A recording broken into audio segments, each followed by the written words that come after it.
رسول کریم اما بعد معزز معلومات و اساتذہ کرام اور میری پیاری بہن السلام علیکم ورحمۃ اللہ وبرکاتہ۔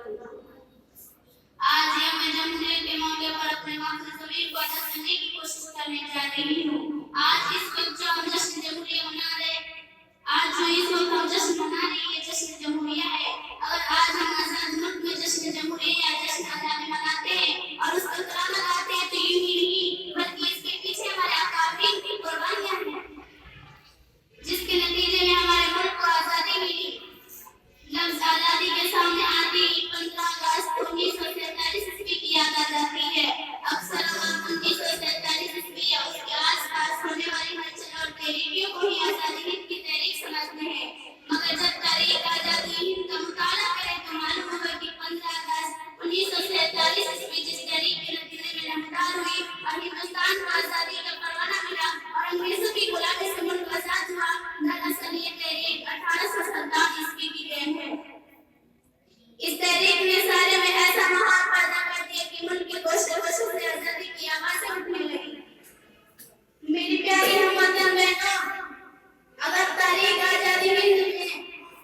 مجاہد اور ننگرام کا ذکر نہ ہو تو تاریخ ادھوری اور بے جان اور بے نور ہی نہیں بلکہ سراسر ناانصافی ظلم و غضب پر مبنی ہوگا، کیونکہ ملک کو آزاد کرنے کے لیے ہمارے اکابرین علماء کرام نے انگریزوں کی خونی بغاوت کی اور اپنے جان کی بازی لگا دی۔ یہاں میں آپ کو ان رحمت مجاہد علماء کرام جنہوں نے آزادی کے تحریک کا بیڑا اٹھایا، ان میں سر فائد رئیس مولانا اور القلاب آزاد اور محمد علی جوہر نے تحریک آزادی میں جو کارنامے انجام دیے وہ پوری دنیا کے سامنے روز روشن کی طرح آیا ہے۔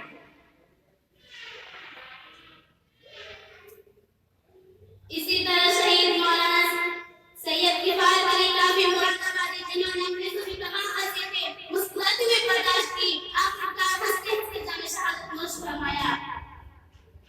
شہید اعظم حضرت علامہ سید عبداللہ شاہ مدرسی جن کے جسم کے ٹکڑے ٹکڑے کر دیے گئے اور سب کو صدر دروازے کوتوالی کے صدر دروازے پر آویزہ کر دیا گیا، لیکن ملک کو آزاد کرنے سے پیچھے نہیں ہٹے۔